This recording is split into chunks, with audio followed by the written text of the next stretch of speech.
Hello everyone, I'm James and this is how to create your D&D game. I'm making these short videos to help new players out there create their own games with a step-by-step guide on what tools to use and how to use them, covering how to make maps, encounters, and how to use Roll20. Today we're covering Fog of War, dynamic lighting, and token settings. First of all, head on over to the map we've been creating and launch your game. We're going to explore the two different ways that you can use Fog of War. One is completely free, and the other is what you gain with a subscription to Roll20. Let's go over to the free version first. So head over to your page toolbar to the top of the page, select the map, and then select Page Settings. Then go to Fog of War, and click it to On. And then click Save Settings. Now the entire map is hidden, so the players cannot see anything without some light. So let's give them some. Click on the Fog Polygon tool and select Polygon Reveal, and then begin revealing the room the players are in by left-clicking on each corner.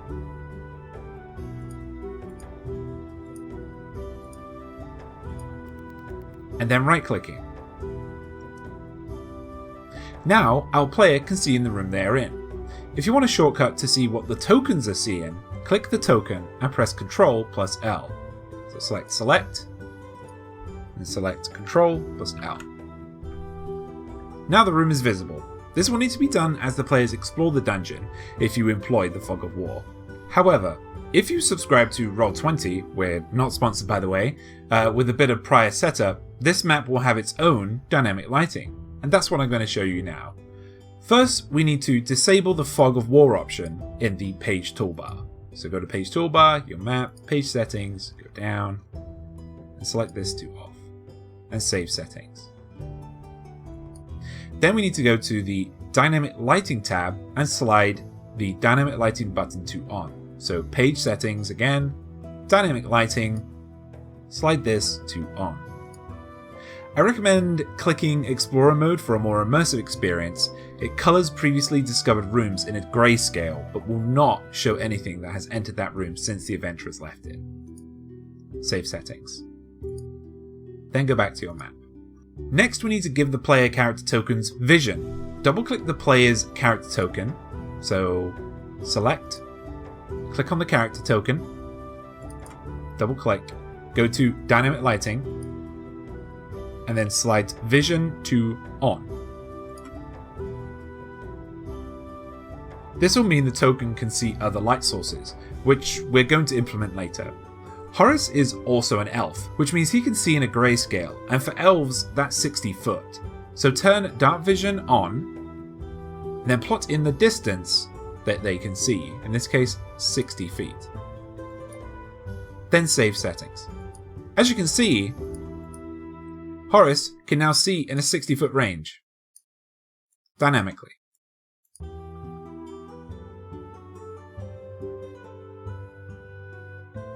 Now we need to create boundaries so the light does not pass the walls of this dungeon and any objects that would block light. So head on over to the dynamic light layer here,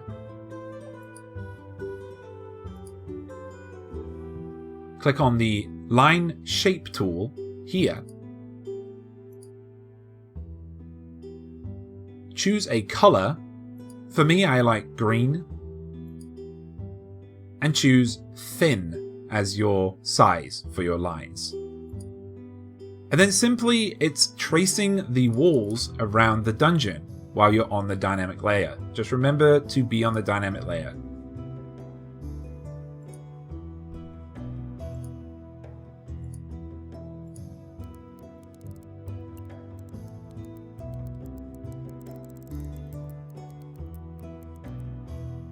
And then connect it up. Don't worry about doors at the moment, we'll do them soon. Now here's the cool part. Head back to the Objects and Tokens layer, here. Select Move, select your token of your character with its vision, press Ctrl L again to see what they can see. Now you get an idea of what your character can see due to the barriers that we've created. Additionally, save this token to the journal, like we did in a previous episode, by removing the current default and saving the token we have given vision to. So over here, go to your journal, double click Horace here, go to edit,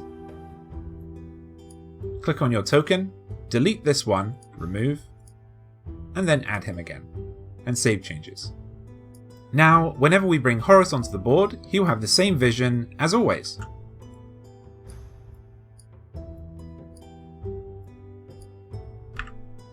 Next is to create door barriers that you can move.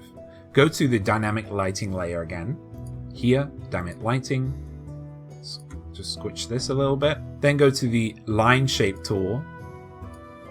I tend to use red for my doors so I can see where they are. Choose large or extra large for these so you can actually select them. You'll see in a moment what I mean. So there's clearly a door here. Just remember that once you left click and then click to connect, that you right click so you confirm it. So left click over, right click. You've just confirmed that as a barrier. Now go to the other doors. These ones are a bit more obvious. This is an actual door. So again, left click over to the green line, right click. Again, over here, left click over to the other green line, right click. And just do this for every other door. And that's all the doors we need. So now, if you want to select and drag, you can actually move these doors or even rotate them. So now if I go around here with Horace, objects and tokens, select, remember to switch between layers. That's something you're going to have to get used to. You'll see that he cannot look past this location here because there's a door in the way. However, if I move this slightly, like this, go back to objects and tokens, you'll see that he can now see past this door, though he can't get past there because we've actually restricted movement, but I'll tell you about that later.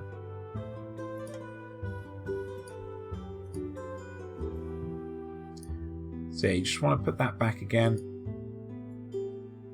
This is a great way to show an illusion of a door or barriers in some way. And while we're here, I'm going to create some boundaries for these bookshelves in the workshop in the same manner. Use green lines like the walls. So first of all, go to the dynamic lighting layer, go to polygon line, green again, thin lines here. What you want to do is you just want to put it along the peak of the bookshelf because you still want them to see the bookshelf. And remember, left click, right click. Left click, to left click, right click. Okay, you need to confirm it or else it's going to do this. It's going to keep connecting everything. If you want to delete anything, just drag your cursor over it with the select tool and delete.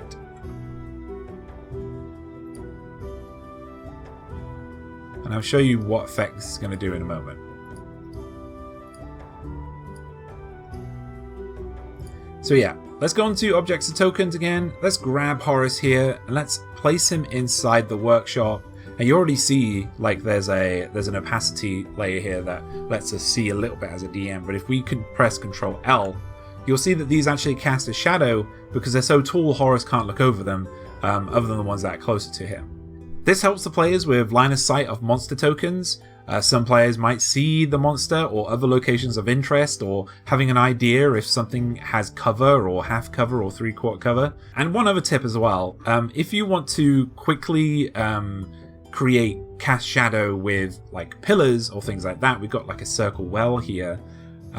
Go to your dynamic lighting layer again, click on polygon, line tool, and you don't want to cast a line all the way around it like this because that's creating more problems for you, or rather it's giving more things for the browser to do.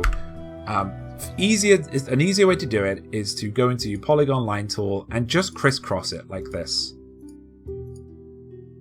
Connect it up and right click, right? Because now they still get the illusion that, so you go to your select move, go to objects and tokens, so they're still getting the illusion that there's light being cast by this thing, but yeah, it's, you know, you're still giving a pretty good idea of what they can see and what they cannot see, and it saves time as well. And finally, if you're in a dungeon like this one that has little natural light, you can create light sources to help the player characters that don't have dark vision or for a more clearer picture. Select the dynamic lighting layer again, so here, and then select the art library in the right toolbar, up here. put in light or torch into the search bar. I've actually bought some light sources here, which don't emit light themselves, but don't worry, I'll take you through that. So just click on any of these that you want. It doesn't matter what you choose because the players cannot see these. They're just a token, so you know what's emitting light. And then you need to just drag and drop this down. And now that's in this layer. And you want to put it where there is some light being emitted. So for instance, there's some light being emitted here. So bring it over here. You want to right click this, go to advanced, is drawing. Stick it where this light is. Then you want to double click it. Then you want to go down to emit token emits light. And this particular token emits light to a 15-foot radius and low light to 5 feet. It's also directional, but since we've got light barriers, it doesn't really matter. And now, if we go to the objects and tokens layer, we bring Horace down here. Yeah, as you can see, he can see this entire corridor right now because he has dark vision. So double click him, turn his dark vision off, save settings, and you will see now that the corridor has some light emitted and there's some light dark vision here of something he's already explored, but this room is now lit up only by this light source, so he can see. If he goes to this corner, he can't see what's beyond this point because he doesn't have dark vision. If you want to turn it back on again, double click, go to dynamic lighting, go to night vision, turn it on, and now he can see everything again. And you want to do this for all forms of light, so you can just copy paste this, so Control C. And we also want to put it in this room here because there is a light source coming from this little cave point here. So yeah, I'll show you what that will look like as well.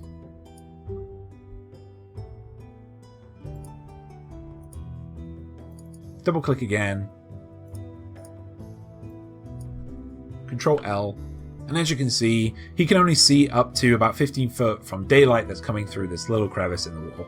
And like any token in Roll20, you can save this. So go to your journal, click add. It can be whatever you want. So a character.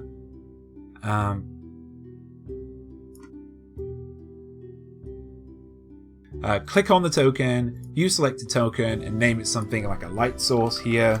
So you don't have to do this every single time. You could just switch it. You could just switch it and bring it over. You can like name it something. Just make sure to put it in the dynamic lighting layer. And yeah, finally, one other small tip.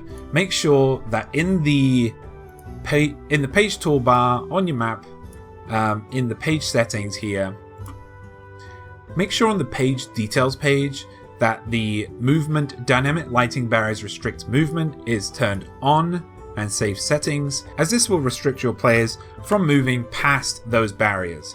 Like as you can see, I cannot move Horace past these barriers. One other tip I have for you is page settings again, dynamic lighting, and update when token drop if you want to save on some processing power. Because what this does, it doesn't do that dynamic kind of active lighting. What it will do, let's stick dark vision back on for Horace here. What it will do is, instead of having an active light as you move the barrier, it will update the light when you drop the token down. This does save some processing power if your folks have a low performing laptop or an iPad or something. Though if you do have systems that are strong enough, then just turn that off,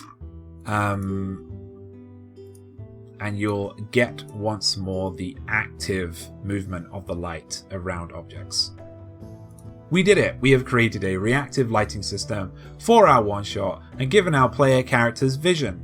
In the next video, we'll be placing all the other monsters on this map and giving you a few more tips on how to make your online games better. I've been James, and I'll see you next time.